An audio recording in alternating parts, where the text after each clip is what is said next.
sitting down with one of the most intelligent, loving, compassionate, and incredible practitioners and people I've ever known, my dear friend, Dr. Gabrielle Lyon.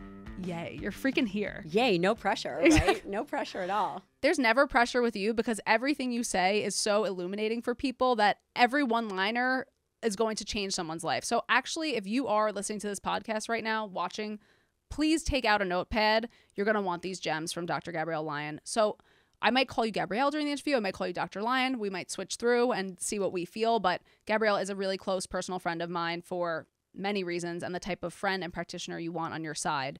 So we're going to cover your normal, really important information. When I say normal, I mean what you feel most passionate about, what you work with strongest, which is that muscle-centric medicine. I want you to be able to introduce yourself too. I'm going to talk, you'll have heard already a little bit about Gabrielle, but can you tell us about you and your path into medicine and what you believe in? And yeah, well, the first thing is you might call me Dr. Lyon, you might call me Gabrielle. As long as you're not calling me other 4 or 5 letter words, we are totally cool. I practice a kind of medicine called muscle-centric medicine. And it really is the concept that muscle is the organ of longevity. We have this concept in the world, which, you know, is true that we really do have this obesity problem. But again, is it an obesity problem or do we have a midlife muscle crisis? Wow. And muscle-centric medicine really focuses on muscle. It's very solution-based in terms of all these things related to aging. It's so interesting because I don't think anyone outside of your scope and the people that you've taught would draw a line between muscle and longevity. Can we dig into that a little bit? Yeah, of course. Well, when we think about these discussions that we're having about aging and health, in medicine, and you experience this as a dietitian, when we go to school, we are indoctrinated in a certain way of thinking. And we believe models. And for example, perhaps one of those models is obesity is at the root cause of X, Y, and Z. But potentially, if we have that model wrong, then we're never going to get better at fixing whatever that issue is because we are simply looking at it through a perhaps incorrect lens. Sure. And that's really what I think that we're dealing with now is that we don't have this obesity epidemic or, you know, we are not overfat. We really are under-muscled. And that's at its core what we really need to focus on. And muscle as the organ of longevity is newer in the space of what is available to people, right? So right now we have this dichotomy of the fitness professionals, right? So we have fitness professionals and then, you know, in one camp, and then we have medicine. But the real magic is the interface between the two. And that's actually where we can move the needle for people as it relates to health and wellness. And I think that a lot of doctors like to feel different than fitness professionals. And I think fitness professionals feel different than doctors. Totally. But what you're saying is there's actually a bridge, and the bridge is muscle. Yeah. And that's where the magic is going to happen. And your original question is, what does muscle have to do with longevity? Yeah. And I would answer and tell you it has everything to do with longevity. We know that our survivability against nearly all causes of disease, even cancer, is directly related to the quality of our skeletal muscle. It's really powerful. I definitely want to talk about what muscle is because I think that that can be really confusing for people. I need to piggyback off of something else you said too because I want you to elaborate on this. First of all, the word obesity in my world obviously is a word that has a lot of sting for people and a lot of heat for people. I think the way I talk about obesity is that obesity is not a diagnosis. It's just a symptom, right? It just means this is where your body's at right now. I think you empower people even more by saying this idea of obesity as being over fat versus under muscled. It gives tangibility for people and steps they can take as opposed to hearing this word epidemic that we can't fix and things. It feels like you're putting the power back into your patient's hands. That's absolutely true. Right now, these things are very fat focused, fat phobic. We're talking about restricting carbohydrates, which again, could there be value in that? Yes. Are we talking about chronic cardio? That's, the messaging around obesity has always been, here's the problem. We have to really focus on this obese tissue and that's what needs to happen. But that is very disempowering. And you and I were talking on my podcast actually about the Biggest Loser, the Biggest Loser studies that, you don't want to be in the cycle of trying to lose the 10 to 20 pounds over your entire life. The concept of always focusing on symptomology is like always focusing on the negative. Oh, totally. Yeah. You can And never you get evolve stuck in beyond it, that. right? And that's so true. And I think Exactly. especially because being quote unquote over fat is something that is so stigmatized and so hard for people because they're treated differently if they are perceived as being obese in society. I think this idea of having this pathway for people to take, and also just taking like the morality out of weight so much. Absolutely. It's like, just get some muscle instead, right? It feels so much more doable, and it feels so much more empowering, I think, for people too. It absolutely is empowering. So by shifting the focus from fat to muscle tissue, which again, you asked me the question, what is muscle? Yeah, what is muscle? Let's talk about that. Muscle is tissue under voluntary control.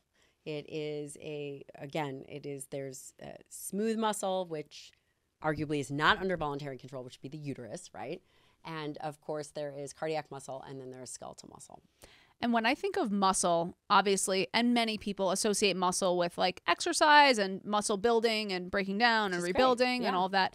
You say this really powerful thing, which it's so silly that we don't know this. A lot of dietitians don't even know this, and don't blame them for it. Muscle as an endocrine organ. Yeah. Tell me about that. Yeah. Muscle, again, this goes back to the original point that we were talking about, that in the health space, in fitness, we think about muscle as it relates to looking good in a bikini or exercise, aesthetic, right? Or sport performance. But skeletal muscle is the largest organ system. Whoa. And listen, if you're me, maybe it makes up 40% of your body weight. If you're my husband, who's a former Navy SEAL, maybe it makes up 90%. He looks partially like a gorilla. Or if you're me, we won't calculate. We don't have to talk about it. Right. But just by pure weight, skeletal muscle as an organ system is going to be your biggest impact for health and wellness. Okay, so what does that mean and why? Contracting skeletal muscle secretes these components called myokines. And myokines are, they're peptides, what we would think of as like a cytokine. We've all heard of interleukin 6, sure, right? The course. cytokine Yeah. storm, all that stuff. But contracting skeletal muscle, when it secretes these myokines, in particular, we'll just hone in on interleukin 6, it travels throughout the body and it interfaces with the immune system. Wow. So it helps dampen some inflammatory responses.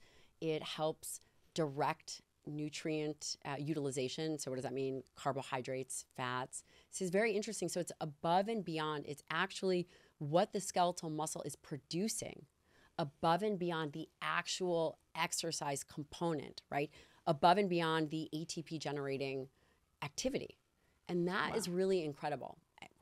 It secretes BDNF, things that go to the brain, right? These are components of skeletal muscle that are just not talked about. Not at all. And I think it's this idea that we've had historically, which is that muscle is just sitting there. It's not interacting with the rest of our bodies or anything like that. It's not the word system, I think, is revolutionary for people. The fact that it's an organ is revolutionary for people. The fact that it has hormonal implications, that it's, again, part of a larger system of your body. And, even in the functional nutrition world, we're not talking about muscle that much. I think we're talking a lot more about our adrenals. I think we're talking about, things like that. How can you tell me a little? Isn't that weird? It is weird. What's the deal with that? It's the dichotomy of understanding and really thinking about muscle. Muscle has always been in the literature really based on the periphery. It's just like a peripheral tissue. But it isn't, right? Like, it's the main event, baby. It's the whole thing. Main event. I know, and and if I actually think about my times working in hospitals or anything like that, we can reflect from a conceptual level. Of course, people who are wasted, people who have lost muscle mass, even weight overall, are more likely to be at risk for, mortality risk in every single way. So the fact that this line hasn't been drawn is odd, obviously. Is there a reason that you know of why people aren't talking more about muscle? I think that some of the fundamental challenges with medicine is very algorithmic, and the way in which we think about things is, what can we see? What is the problem that we can visually see? And for many people, it's weight. But they don't think about, what is actually under the surface, and what can we do about the weight in which, we're looking at? So I think that it's just perhaps lack of knowledge and really bridging the gap between the two. If you had a patient who had a tremendous amount of muscle mass and then weighed a lot because they also had an excess of body fat, would they have advantages over someone else who had a different body composition? Great question. Now, healthy muscle, so the research would indicate that heavier people have more muscle mass. Okay. Sure. People will say you gain fat and muscle kind of proportionally, it's proposed, right? And right. I mean, it totally depends on the person, but typically the more weight you have to carry around, the more you're going to stimulate your muscle. It makes sense. Sure. But we've all seen a marbled steak.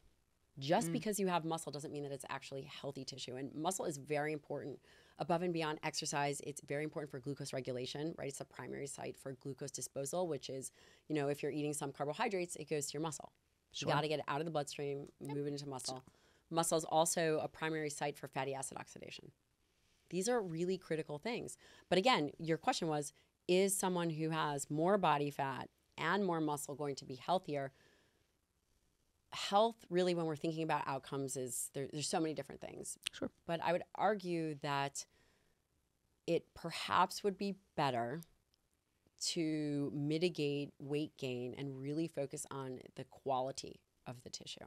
Absolutely. And if in a tangible way, if someone was, let's say, under-muscled, and which, like, I'm sure a very large portion of us are under-muscled, right? What would be like a very first step someone would take for that? Well, I want to highlight something. Outside of sarcopenia, the diagnosis of decreased muscle mass and function, we don't actually have a clear definition of what under-muscled look like. Ooh, okay. Do you have a definition for yourself? I do, but no one's going to care. It's an appendicular lean mass index divided by height squared. No one's going to care about that. But if you guys want to look, you can check out my book. And again, when you go into the physician's office, you go in and you look at body fat percentage, maybe even BMI. And this just highlights the fact that nobody addresses skeletal muscle as a health endpoint. I can't imagine. I've never had a conversation with a physician besides you about muscle mass. Again, it feels like it's almost like a material that's owned almost by the fitness community, which is like fine and but great. Like, how did we miss that? I know. How do they have it and the doctors don't? But exactly. How have we missed this incredibly important organ system? How have we been chasing fat for the last 50 years and wondering why people are not getting better?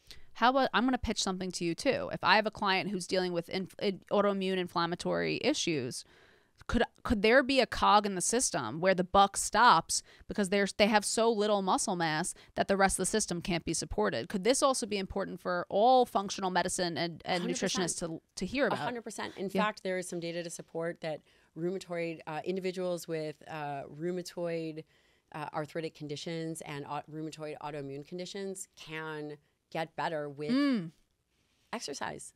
So powerful. And we always think it's because like it's good for your health, you know, it's actually because of the interface of these myokines, which is really, really powerful for people to hear too. Because I think, again, you know, we think of the 90s, it's like all about cardio and all of that stuff. I think people are turning now. Leg warmers. And leg warmers. I think it's like late 80s and I'm with you, but those workouts with the leg warmer, it's all cardio, right? That was like, it was so hot then. And it's always been fat loss. It's always been consumption of fat. And in the fact that it's always been consumption of fat and the word fat is always so enticing, what macronutrient do you feel like people have been missing out on? So basically you're setting me up to talk about the health of skeletal muscle. And the health of skeletal muscle is really twofold. And that would be dietary protein and resistance training. Now let's think about this. You could live your entire life without ever exercising. Now I'm not saying that's good, but you could potentially do that, right? You would be alive potentially, right? You would definitely be alive. Sure, yeah. How long could you go without eating? Like you could drinking's like 3 days. 2 hours, right, exactly. Right? So the reality is, while exercise is optional for many, eating is not. Nope, gotta eat. Food and nutrient is not. People will also say, well, Gabrielle, but exercise challenges the homeostasis of the body so much more dramatically than nutrition. I would say yes. However, 23, I don't know, maybe 25% of the population is even meeting the basic recommendations for exercise. 25% of the population, while nearly 100% of the population is eating. It's interesting that you're saying 25% because when I think of like percentage of people with chronic illness, the number that comes up for me is 60 to 70%. And I'm wondering like if our little graph has, how many two people pieces are to meeting, it. How many people are meeting the baseline recommendations for exercise? Maybe it's a little bit higher. And they're low, those recommendations, 150 minutes Oh my God. per week, and right? 2 days a week of resistance training. Exactly. The percentage of people that are meeting that, most people are not meeting that. 100. Yeah, and we know it. Forget about scientifically, anecdotally, we know, right? People like do not meet those goals. Right. So this same exact thing is actually carried over to protein, which, like, again, on this podcast, everything, we try to stay as middle as we can on things. You always do. The reason is because for some reason, protein has become like politics. It's protein and politics, extremely controversial. Yeah. So much so that if you're new to Gabrielle Lyon, which you probably aren't because she's like the person of the world and of knowledge. Well, do you know that I actually got asked to be on the International Protein Board? You got asked to be on the International Protein Board. So proud of this. Do you realize how proud? I mean, okay, yes, am I leadership for Hunter 7 and Navy SEAL Future Foundation, But the International Protein Board. This is your big moment. This is like my big shining the queen moment. of protein. It's like my big shining with moment. the other queens on the board. Yes, it's an incredible accomplishment with, I think you said, like, amazing researchers are in it. 17 researchers and me. Exactly. But okay. Just a measly world-renowned doctor. Ugh. Exactly. Yeah. Exactly. So your question is, why is protein getting this like? Oh my craziness? gosh! Especially around meat, and consumption of eating animal products, which we can definitely talk about because, again, I believe that we can talk about things scientifically and factually without being harmful or triggering to other people by just giving actual information. Totally. So it is really super contentious, especially right now. Protein, meat, veganism. It's like, we know the nutrition world is split in a lot of ways, but there's definitely split in this way. So what's the deal with that? Yeah, we're going to talk about the deal with this. And I want to highlight something that I think that you do really well is you highlight that when we swing one way, that people always swing the other. It's a knee jerk, right? That's exactly what's going to happen here. So I'm going to give you a few tidbits into what I think is going to happen in the future. Number one, first of all, I have never seen the vegetarian, vegan, plant-based push. And I've been a physician since 2006. I have been mentored for the last 20 years. I have really good Botox for the last 20 years by Dr. Donna Lehman, who discovered some of the concepts that I work really hard to take from bench to bedside. Absolutely. Right? So what happened in the research, bring that to the general public. And I have never seen the emotional reaction and the zealot, disrespectful behavior ever than I've seen within the last handful of years. It's unusual, right? Because for me, unusual. I realized that my message of being strong, having resilience, and eating meat is offensive to some people. But we have to understand that it's not to be offensive. It is not to be emotional. It is based on decades of experience and also looking at the literature and understanding that there are high quality nutrient-dense foods that we need. Absolutely. And that it's not, eliminating a food group, right? This idea of moving towards a plant-based nutrition plan isn't bad because we can all use more plants. Sure, of course. But why does the conversation have to be divided that, well, if you are primarily plant-based, you're not eating animal products. Why can't you be protein forward and plant-based? Why, right? So again, these are semantics, but semantics that I think are going to be damaging. And here's what I'm gonna say. Yeah, what do you tell us? I believe that who this really affects is the younger generation growing up. Ooh. Okay. So that means, what is it called? Gen Z? Gen Z. Gen Z, the ones that are really good on Instagram, those guys. TikTok. That's how not that we are. Yeah. Yeah, we're working on it. Nikki, you better get that TikTok together. If my team is listening, Alexia, you are definitely supposed to be Alexia, on that. get on TikTok, okay? Yeah. So what's going to happen is we're hearing this narrative to become more plant-based, and we are missing whole food groups. And I think that we are going to have an epidemic of osteoporosis like we have never seen before. I'm so glad you're saying this. So in ways of chronic illness, in a general sense, my parents, I have like a couple floating autoimmune conditions, like we all do. And my parents, when I was younger, would be like, oh, like, why can't you just be normal and eat that? And I'm like, our bodies aren't the same as your bodies because you did not grow up with the same food system that I grew up with. Like, I think that good point. We're going to see, even the lifespan. I don't know what our generation's lifespan is going to be. Like, we don't actually know that information yet. And I think if we continue, again, eating only one type of food, regardless if it's vegan or carnivore or something like that, we are missing out on the abundant benefits of all the other foods too. And I know for myself and for many other people, I was vegan for a long time, and I was like a good vegan. Like I really planned out my nutrients. I took supplements and stuff like that. And I still, it was like more of like a gag. Like I was like, I can do this for longer than other people can. And like, of course I was. Yeah, exactly. You would do the same. Like if we say we're going to do it. I did it. Exactly. Actually, I was vegetarian for a long time. Because in the medical community, it was also like kind of like a lot of cardiologists were pressing, and I still have a lot of cardiologists. We got to talk a little bit about cholesterol too, but I still to this day am recovering from the nutrient deficiencies that I had from that time and from some of the gut damage too. I don't think every single person who consumes a vegan diet obviously has nutrient deficiencies and gut damage. It just makes it a hell of a lot harder to get those nutrients in. It's almost like meat is like the ultimate biohack, right? Because it's so nutrient dense already, even the smallest amount of it, you get your fill. Yeah, and I've thought a lot about this because we go through cycles of nutrition, and there are periods of time in which an individual could be vegan or vegetarian, and I think that they can cycle through that. It's really important to understand where an individual is in life. If a woman is perimenopause, menopausal, I am not going to say, well, you're already eating 1,000 calories, so let's make those 1,000 calories plant-based calories. What I'm going to say is, man, you're eating 1,000 calories, okay? We need to pick the most nutrient-dense foods to fill up that minimal amount of caloric intake that you have. Absolutely. And, you know, I don't and haven't seen any really successful vegan or vegetarians as they've gotten older. And it does exist, right? But the majority of individuals end up requiring some kind of higher quality protein. And again, and what's so interesting is, I'm sure this is triggering for a lot of people, but there's no emotion here. It's just the science and what we've seen. That's it. There is no emotion here about that. And so people who are listening, really, the listener has to check themselves and if they are getting amped up on this, why? And it could, again, if you want to get amped up on it from an animal protection reason, and that is something, if you are a person who just does not want to consume animals, there's no conversation here. It's a moral, ethical belief. We don't argue beliefs. We argue science. That's what we want to do.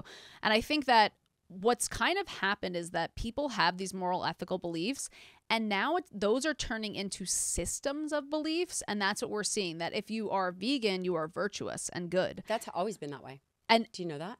Tell me more. It's always been that way. So for my book, I have a book coming out called Forever Strong. You better and I looked a lot at the history of where we came to be, because, you know, history is a funny thing.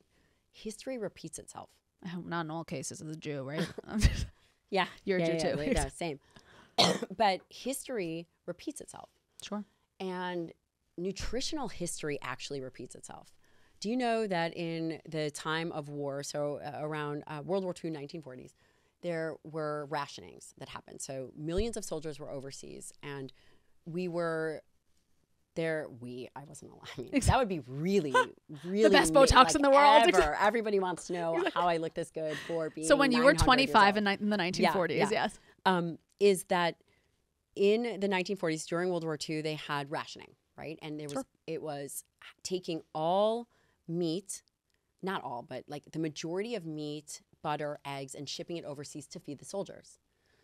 Okay. Sure. Soldiers were rationed 1 pound of meat per soldier. For how long? Like a week? No, for the time that they were over there. What do you mean? 1 pound? Pound per day. Oh, per day. Sorry, okay. 1 pound per day. Oh, sure, per day. Sorry, go ahead. Per day. This is what they were determined. So they discovered early on that in order to support soldiers who needed muscle mass, obviously, to function, muscle, and energy, to be alive, to perform, they were moving these high-quality, nutrient-dense foods to them. They were on home, like home base, whatever you call it, the mainland, encouraged to grow victory gardens and go more vegetarian.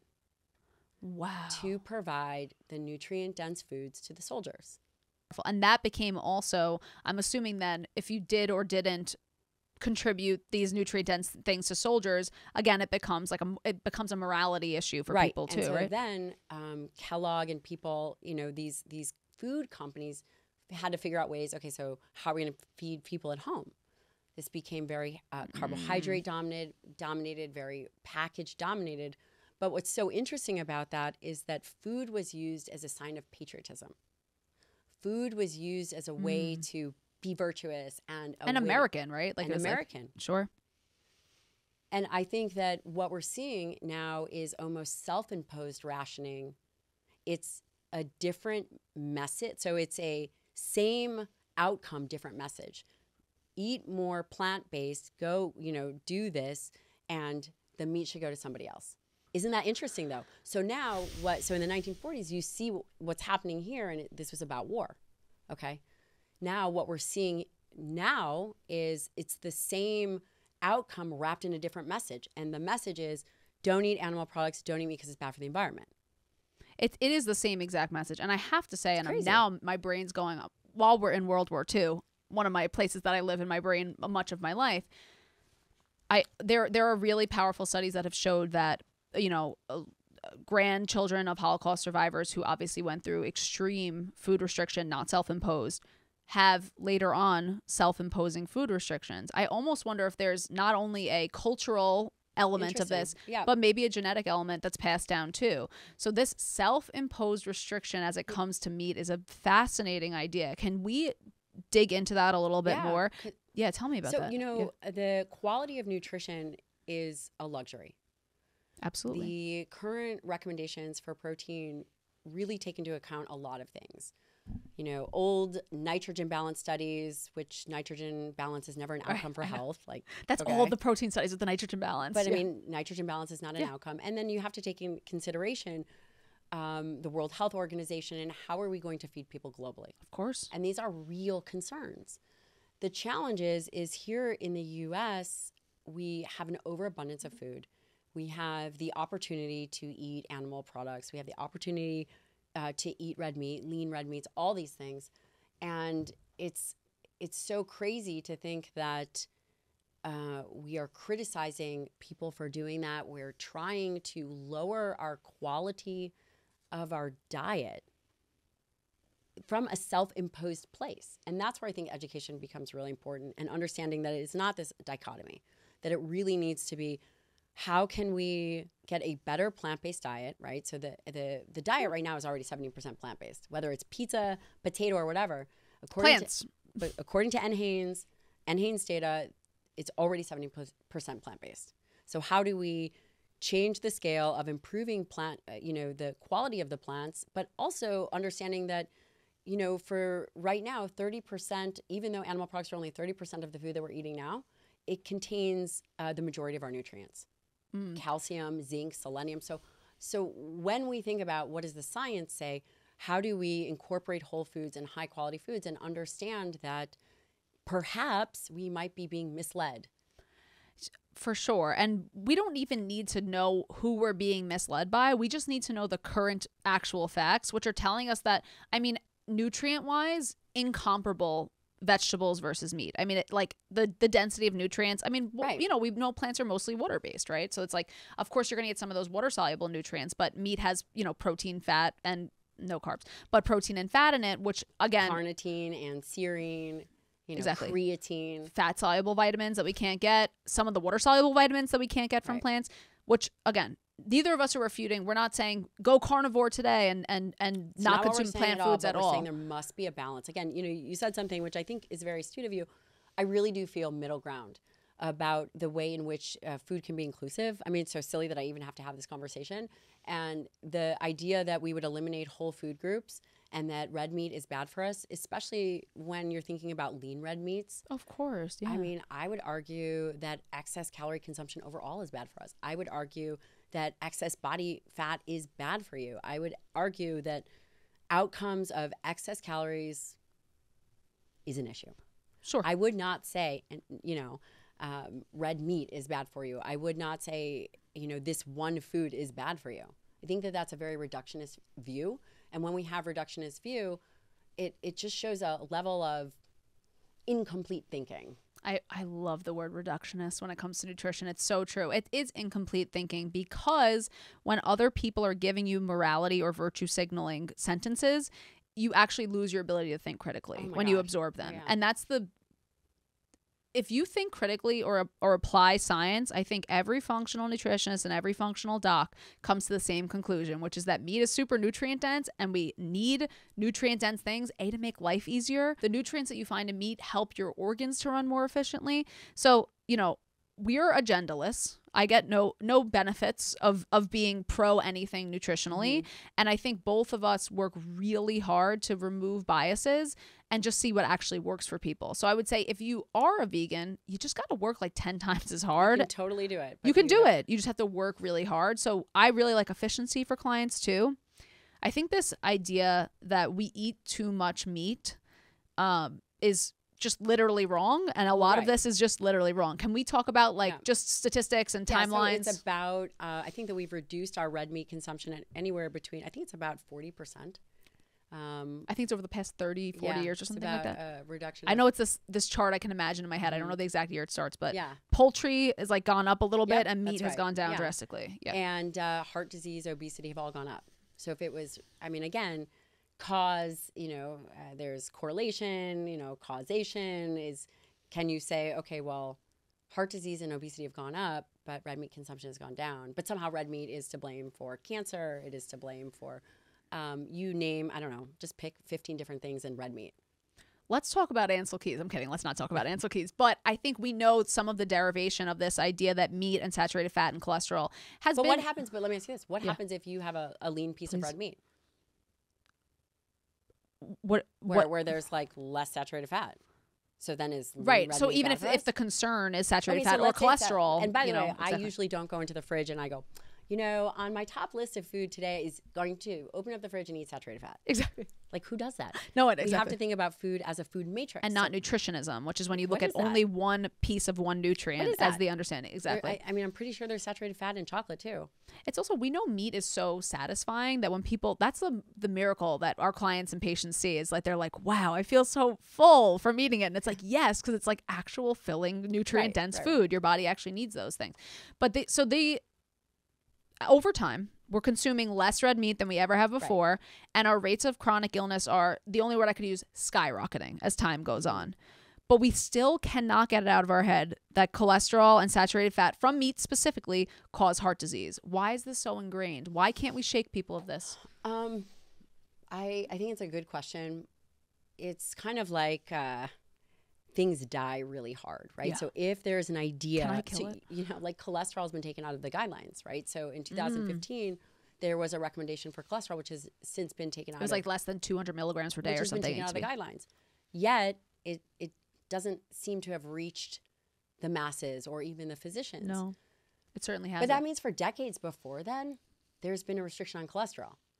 Exactly, which I mean, cholesterol is essential building blocks for like most of the hormones in your body. It's like related to like so many integral parts of your immune system, endocrine system. Like we essentially need it. Also, like the cells of your brain are like wrapped in fat. Like we need, fat. That explains it now. No, exactly. Exactly. But I think that we have to, I just want to hammer it in that there are some things that we're certain on in ways of nutrition now, because the nutrition world feels so confusing and like, I don't know what's right.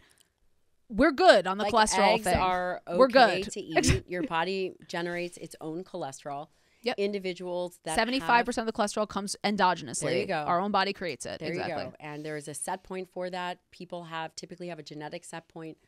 We are not talking about people that have familial hypercholesterolemia, hypercholesterolemia, where perhaps a keto or high fat diet isn't going to be good, or a high saturated fat diet is not going to be good for those people.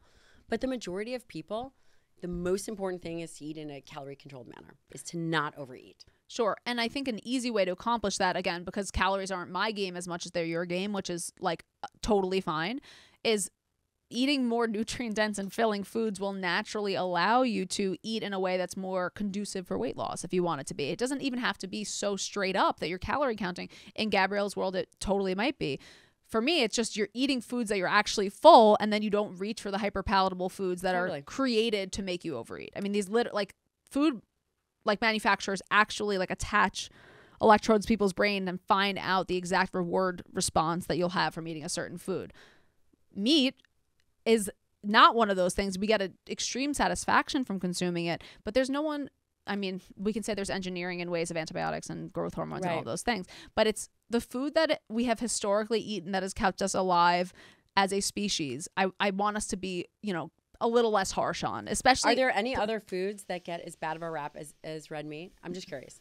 I can't even imagine one. And I wish it was like vegetable oils or something, I mean, you know? is there just one whole food that gets nearly as bad of a rap? No, I really don't think so. Isn't that weird? Yeah, it's also just so, like you said, it's just so intense that it makes it impossible to disseminate information for people. And I'm just saying, because this is our world that we're talking in. Yeah. I'm good on the cholesterol heart myth. Like we're good. I'm good on the red meat. And then people stuff. will say, well, but it's a known carcinogen. Well, if they go back and they look at the IARC study and the IARC committee, you have to look at what kind of evidence they're using, and low quality epidemiology evidence is terrible evidence. We need to see evidence. Randomized controlled trials that would indicate X, Y, and Z. Sure. We cannot make blanket statements based on low quality epidemiology data, because the unintended consequences of that are devastating for people. I think they've been devastating for people. 100%. I don't think people really understand this about you and I. The fact that 70% of, well, close to 70% now, let's say hardcore 60% of people are sick with some sort of chronic illness that's a lifestyle disease and preventable. Like, it makes me ill on a daily basis. You have an approach that I feel and know scientifically is correct and proven. I have approaches, they line up in most ways. But how, like, urgent does it feel for you to get this information out, knowing that we know? Like, we know. Don't you think I would love to talk about something other than protein and muscle at some point? Though, right? It's literally been how many years? This is years later. Exactly. People are finally starting to understand the importance of it. But I have been relentless in talking about it. And here's why. I'm going to tell you why. I did my fellowship at WashU in St. Louis in geriatrics and nutritional sciences. And by the way, as a healthcare provider, I was absolutely not prepared for what I had experienced. It took me a long time to get over it. When you see people at the end of their life and people with serious dementia, and you see what it does, not to the person alone, but you see what it does to the family. And you see individuals that can't remember their children. I have 2 little children. I can't imagine that you're sitting with people at the end of their life, and I did it for 2 years, and taking care of people in nursing homes and just seeing kind of the end result. And then at the same time, I was doing obesity medicine research. And I was looking at the interface between cognition and body weight and metabolic function. And I became really attached to one of the participants. And her name was Betsy, and she is a mother of 3, and she's like in her 50s. And I imaged her brain, and her brain looked like an Alzheimer's brain, an early Alzheimer's How brain. old was she at the time? She was in her 50s. 50s. Oh my gosh. So I knew, and obviously I didn't know for sure, but I knew that in a span of 10 years, what that trajectory was going to look like. Absolutely. Yeah. And she was young to have this kind of brain disease that I was looking at. And this wasn't genetic. This was metabolic. This was metabolic and vascular. And I am a solution-oriented person. So I'm like, what the fuck are we missing? Why is it that I'm, every Sunday I have to go to the nursing home, and I'm, this person fell and this person can't, can't remember my name. And I'm like, what are we missing? And then I'm looking at this brain image of this woman that didn't deserve it, that I felt that I failed her. And I felt that the medical community had failed her because she was chasing those last 10 to 20 pounds her entire life, yo-yo dieting, being destructive to her metabolism, feeling like she had failed. But I realized that we failed. Yep. And she had done all the things right. She did what she was supposed to do. All the things right. And it wasn't that they were all over fat. It was that the unifying thread of what I was looking at wasn't about fat tissue. It was about muscle. And that's why we were failing people. So I had this aha moment where I realized... And you've been screaming about it since, and I would be the same way. Exactly. I mean, and here's why, is that I see all this stuff online, and I see these people fighting and it's such nonsense, because at the end of life, when you're dealing with the geriatric population, and I'm not talking about people that are dealing with them, okay, well, you're helping this patient walk across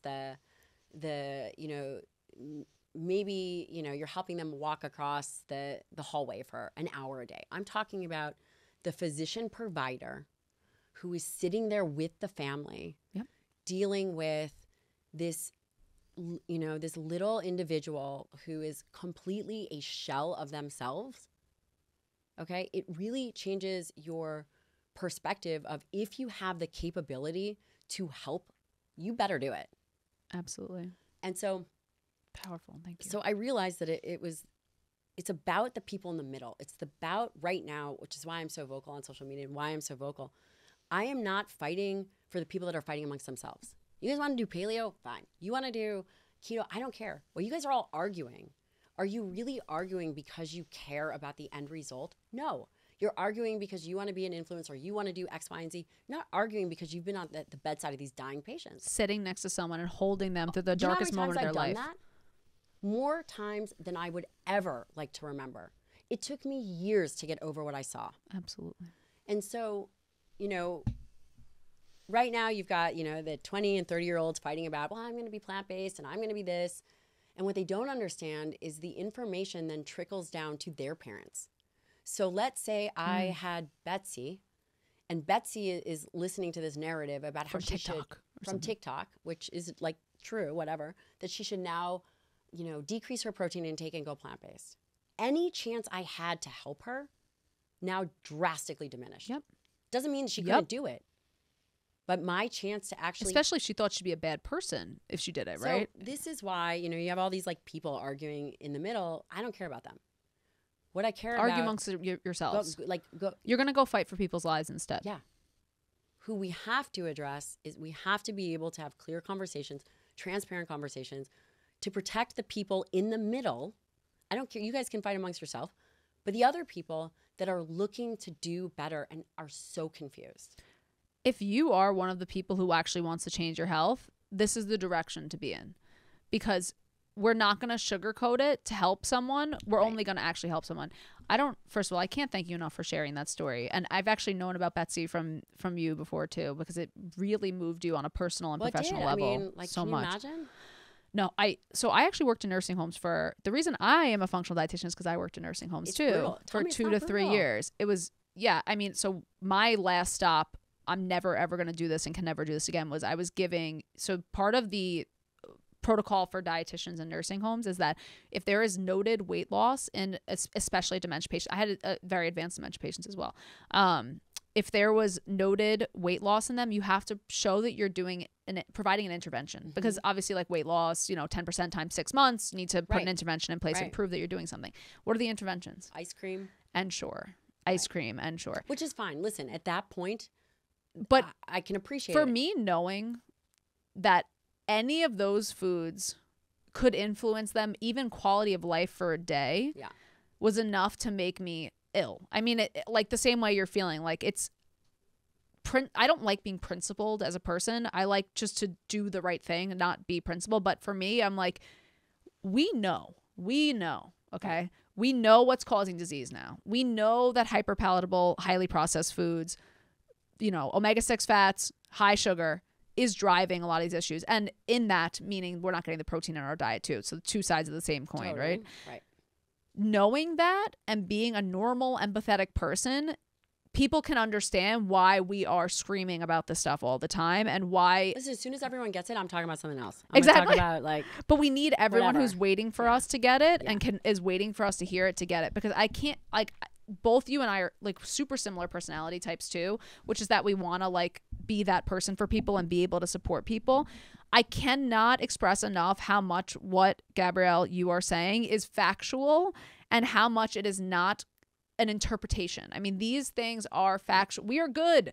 And if we know that and we sit on it, that makes us shit people. Like, you can't sit on it. You can't favor how people feel over this information. I know you are the number one person to do that. I mean, I do. I feel as if you have a capacity to provide something, you have a responsibility to do it. Absolutely. And you exhaust that responsibility because, again, you are out here saying this message and you're like, I'd love to talk about other stuff, but it's like, too bad you're good at talking about this thing, okay? But it's just important, it is right? so and especially important. now as it gets louder and there's this whole cancel culture, right? People, I mean, please. Like, it's impressive. Well, we can't cancel science, by the way, because it's literally against the scientific method. It's totally possible, right? It's totally possible. And again, you know, we're just talking about prioritizing dietary protein. Do you have to be plant-based or animal-based? No. Why would you even define it that way? How about we are eating high-quality animal-based products and people say, well, you know, you can get all the protein you need from plants.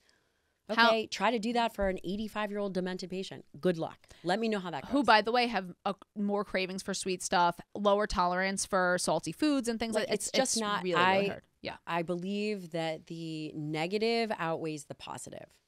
Absolutely. So that when we think about the totality of food, we have to think about it in that way. It can't just be this one thing, red meat, this saturated fat. Like, it's not one thing. It's not. It's a trend. And the trend has led us into this place where, again, if I have a client who I know for a fact a certain food is going to cause a potential issue for them, and I do not support them in either making a change or providing education for them, again, I'm taking it as a personal responsibility. What people don't understand is when you've sat with someone in those moments and you freaking know, I can't explain to you guys, Gabrielle knows we're good. Again, I have to say, like, people want to debate back and forth. We're not interested in debating back and forth because we actually are sitting with people. I'm sitting with people for 5 years watching their health improve or decline. We're going to be the people they call. So we're actually completely feeling responsible for those things too. Yeah. And Absolutely. You know, another part of my mission is, again, my longtime mentor, Dr. Donna Lehman, is really to take the science and bring it to the public. Absolutely. So and you're an amazing translator of that science. Take that information that individuals have spent decades doing. Again, the Dr. Donald Lehman is he's my best friend and he's also my mentor. And he's older. I know he's not listening to this podcast. If you are, I'm sorry, Don, but you know. And I want to be able to take that legacy and offer it to people so that they can learn. And so it doesn't take 17 more years for it to get to the general population. I want to know what you would say your legacy will be as a person. Like, what mark would you love to leave? I know they're so cute and they look just like you and they're so fun. My children. You know, I could have thought about, a million different things about what kind of legacy and how I would love to change the narrative and create this muscle-centric medicine, which I'm doing. Yes. But ultimately to play a role in creating two great humans, that's my legacy. And you're really good at that. I mean, listen, it might be a small people be like, wow, real underachiever, but no, it's the hardest thing in the entire world. Are you kidding me? Yeah. I mean, I don't know if it's the hardest thing. I think it's probably hard to do it right, but to actually instill from such a young age information to a mind that's growing to be strong and courageous that's what I want. That's what I want for my children, to be able to stand up for what that they know is right and to be a worthy member, contributing member to society, and to be their own best friend. And I think, and they can be each other's best friend too because they're so cute. No, they literally try to kill each other. Exactly. They were sweet to each other. I'm like, did you just the Leo having your face try to stab your sister with a nail file? I need to tell you that the way that you're also living your legacy is, besides, I think, again, you have a lot of professional legacy that you will leave behind in many, many years. You're not going anywhere. But I think, I literally sit in your house with your children and like they're eating gelatin marshmallows. I mean, you in ways of the nutrition stuff, I just have to say you really walk the walk as a person. You talk, but you really walk too. Yeah. And I just really commend you for that too. And it's very, very sweet when we get to eat little gelatin marshmallows together. So yeah. That's really nice. So that's really powerful. So it's in a funny way, I always say you have become this like really controversial figure for reasons that I can't explain, only because I think the things you're talking about, which shouldn't be controversial, happen to be controversial. Yeah. But I want to talk more about just like your own experience with nutrition. And I want to talk about your own, like, we get a lot of Dr. Gabrielle Lyon that is... How boring. I feel so bad for people. Exactly. No, I could literally watch you all day. You're the most entertaining and like amazing and gorgeous person on earth. But I think that we get this side of you that is this fierce... That's pretty much all of you, but I want to know also what your feelings and experience has been like with nutrition and like how you've navigated this landscape on a personal and, note. When you were on my podcast, you were talking about how dietitians move into the dietetic space because they've had a bad relationship with food. And I graduated high school early, and I moved in with my godmother, and her name is Liz Lipsky. She's a real OG in the space. Hi, Liz also, Lipsky. Also older. Just kidding, but not really. An OG in the functional medicine space, and I moved in with her. I graduated high school early, moved in with her, worked for room and board. And it was at 17 that I really became interested in nutrition, and not for any body composition reasons. I was just so fascinated. Sure. After that, I realized that nutrition was the thing I was going to do. And I went to undergraduate. And during that time, I actually spent a little bit of time at NAU. I don't know if you know that. I never really talk about this. No. Very, very short period of time. And this is Northern Arizona University up in the mountains. And I was so into, I came from Hawaii. So I had been living in Kauai, and it's really hipster. Vibey. Just so vibey, the universes are doing weird things. Like, it's just so amazing, right? Supernatural. Right, totally. When you're 17, it's just like my chakras are all aligned, whatever. Which is so funny to I can't even hear you say the sentence. Right? It's wild. Super, super hippy dippy. I was just really above and beyond. And I went to Northern Arizona, and I really wanted to connect with the earth. I can't believe I'm saying this. So if you are a listener but on my own. You do have that part of you. You're like tatted. You got that. Yeah, but it's not something I get to talk about. I love it. And I went to Northern Arizona, and I was really interested in being macrobiotic and being more vegan. I got very sick. Tell me what sick means for you. I was exhausted. I started having my teeth were having issues. I was having bleeding gums. My hair was falling out. It was just not good. I had no energy. I just couldn't maintain my iron stores, anything. My thyroid was a mess. And I really didn't want to eat animal products. I was really against eating animal products. I was 17. You were a young hippie in Kauai. Totally. It was now in Arizona. And I really tried. I was reading these cookbooks, and I was obsessed with it. And I couldn't maintain my hunger. I was very high carb. Again, I was macrobiotic. I was training a lot. And sorry, it's not COVID. No, I'm just kidding. Anyway, I was training a lot, and I just was obsessively thinking about food. I was really under eating, and I was eating like the Minnesota experiment. When you started, even if you were eating enough, your brain was still constantly obsessed with food. I was obsessed. I would get on my bike, with my backpack, and I would ride to the health food store, and I would be so hungry. I would get, I don't know, almonds or whatever, and then I was hungry an hour later, and I was going to another store to get whatever. Can you imagine? I had no time to do anything else other than try to cook, try to make some of these macrobiotic meals, which if you're macrobiotic, good for you. I'm impressed because I couldn't do it. And I just started becoming more and more obsessed because I was so hungry. You're freaking hungry, yeah. But I didn't realize that I likely wasn't consuming enough protein, even though I was eating. And I became unhealthily obsessed with food. And I started developing binge type behaviors. I never threw up. I would have never been characterized as bulimic or anything like that. I would have never been characterized as having an eating disorder, but I could not regulate. I was obsessed. I would go through periods where I would binge on food. And oh my God, I can't even believe it's so on you. It's so powerful. It's so not you. It isn't because I was thinking about how I was feeling guilt. I didn't have I probably wasn't emotionally intelligent enough to be thinking about any of those other things, but I was literally starving. Wow.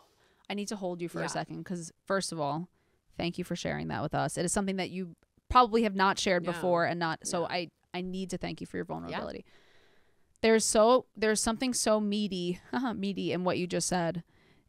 We always think of eating disorders as starting in the brain, but for you, it started in the body, and then it led to what happened in the brain. So we always think we need to do. If you went to 100 therapists, they wouldn't have been able to help you at that time because your body was starving. So it wouldn't have mattered. The thoughts you had around food would not have been eliminated. Now, releasing the restriction and including meat actually would have helped, which is another tool that eating disorder therapists use. But the idea, again, that, you know, people could have weird eating behaviors because they have a parasite. Like there's physical things that can Who happen in knows? our Maybe body. I did. Yeah. Exactly. Maybe actually from all the raw food you were eating. By the way, you probably did have a parasite. I mean, I'm sure I did. Exactly. But it was manifesting in a way where, I mean, I remember the first time I ate chicken, I like cried. I felt so bad. You felt so guilty I about felt it. so guilty. But also, how would you feel? A little Oh my better. God, so much better. Exactly. I started to feel so much better. I also rarely talk about my experience coming off of veganism too. I was deathly afraid. I was deathly afraid to eat meat. I thought it wasn't going to be digested. People were like, it's going to sit in your stomach for weeks and all this stuff. Yeah. And I actually started with fish, and I felt immediately completely different. It's really tangible how you feel different. It was for me. So you just always have had this relationship with protein. It's so then manifested you. So then I didn't even put two and two together again. Like maybe my emotional intelligence was probably the IQ of an ant or whatever at that time. And then I found myself in Dr. Donald Layman's lab. And again, this is a world-class protein expert. Top of the top. The best. And this connection with protein and body composition really began to evolve. Wow. Yeah. So it's funny because your story is, even in this story, which is what some people would expect to happen with like food, like, okay, you have a restriction and then you have, you know, ruminating thoughts about that. For you, the story still does come back to protein though. Protein for you is a big part of your story and your destiny. Yeah. I think that, it's kind of weird, but I do believe that that's true. I know. Isn't that a funny thing? Yeah. Like protein's kind of your thing. I feel like the liver's my thing. Protein's kind of your thing. It's like a running theme of your life. But, you know, I also, when I think of protein, I think of like dense and like fire and like grounding. And you are all of those things. It's there's something like spiritual going on with you too in that. Well, I mean, I think it is very interesting that I happen to have landed in a world-leading protein expert's lab. He's had many graduate and on students. the International Protein Board. Just this is a big deal. This is it. This is the whole podcast is about, is this freaking board. And it was just, there was a lot of serendipity because I could have been, I mean, he's had hundreds of students, but I was obsessed with the information. I was, you know, I would get to class early. I was very interested in training. I would sit in the front row. I got straight A's. I mean, I was at every office hour. Very Gabrielle about it. Yeah, I was like really low key, chill. Exactly. You know her. She's just like in Hawaii. Like, you know, exactly. No, I was like, dude, what? I got 97 on this? This is terrible. But so for you, it also was not only a passion because you were like, ooh, there's something good here, but also because for you, you were like, I know how this felt for me and what it meant to me. That's, you know, not. Not even like subconscious. I was just, you were fascinated. When you are in the presence of a master, you know it. Absolutely. And I sat in this guy's class and he is a master. And when a master speaks, unless you are a complete idiot, you owe them all your attention and you soak. Exactly. Listen. And this guy, the way he was holding a scientific integrity, the way in which he was asking questions, he's a genius. And I had a natural aptitude towards chemistry and sciences. I just am built that way, that I was so fascinated, not just in the science, but the way in which he approached thinking. And that's how I feel about you, by the way. Cool. It's been so you carried that legacy too through your work. It's been a 20-year relationship. Absolutely. With you and this incredible, brilliant genius, Don Layman, and with yourself and protein we're learning about, by the way. Yeah, no, can't get this is from that, but it was just really, and it's carried me through. And, you know, part of the reason I do feel so passionate is because I do feel like I have an obligation to take this fine scientist and everything that he's taught me over 20 years. And bless that relationship. Oh my gosh. Every phase of my life. Marriages, children, every part of your life. I can't believe I'm in this fellowship. This residency is terrible. What am I doing? Got a weird roommate. Like, totally. All those things, right?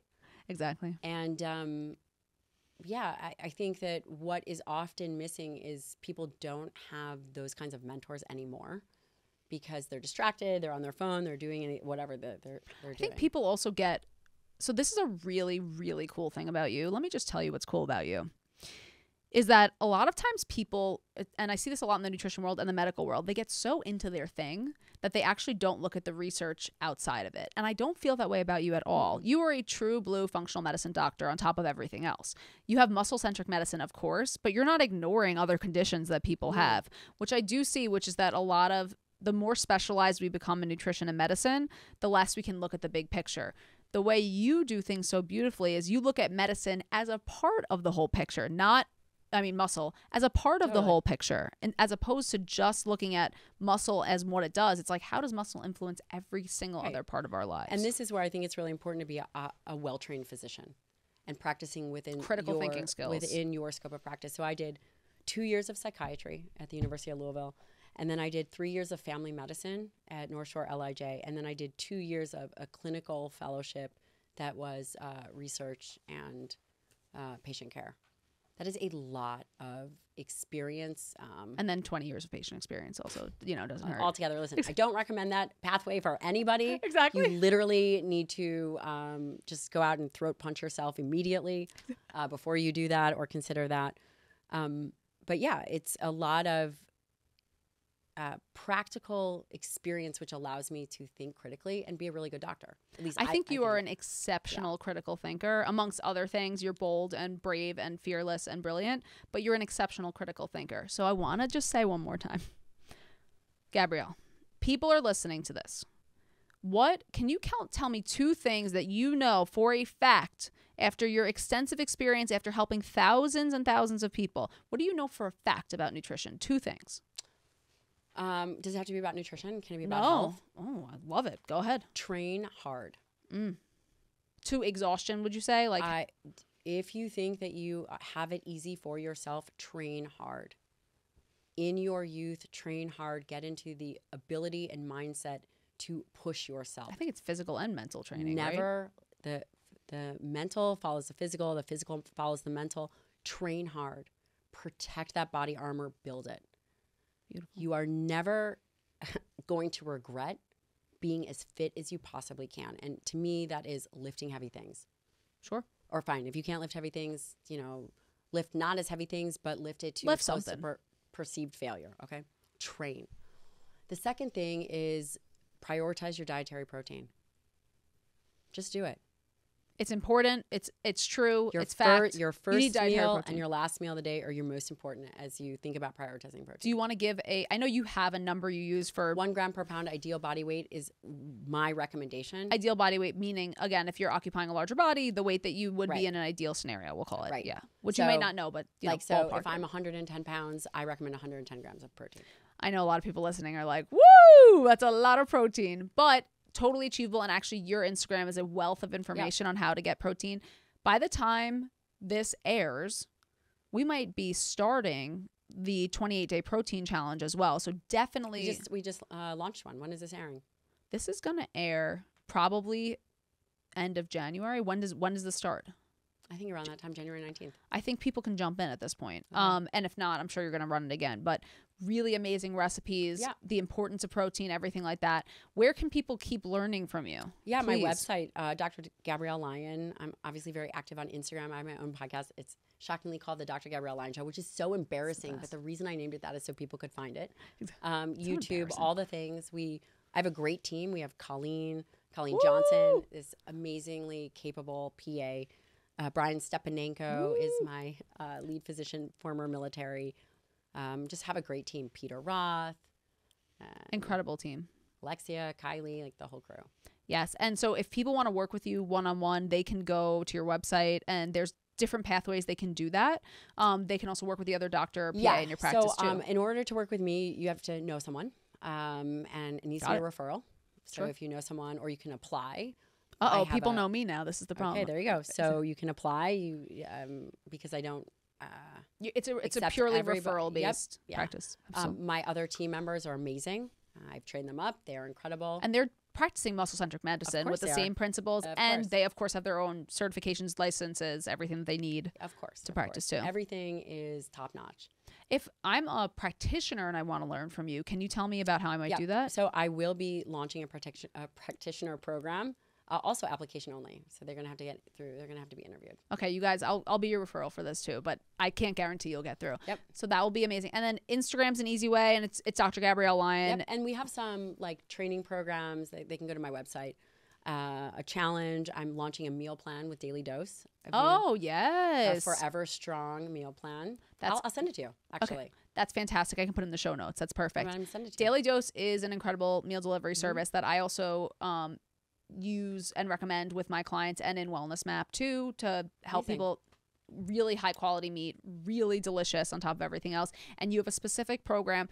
I'm so glad that I got to sit down and talk with you, and you're on my show, and I know that you'll be able to come back on mine. And Gabrielle, don't thank me, first of all, okay?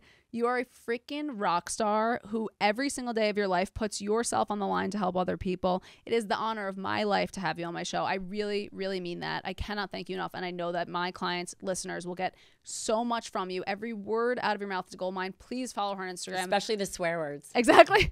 I know. I liked when you said the 4-letter thing. Please follow Dr. Gabrielle Lyon on Instagram. Please just be in her orbit. She is just the most useful resource that we have. And again, you always sell it straight, and I just love you. Thank you so much.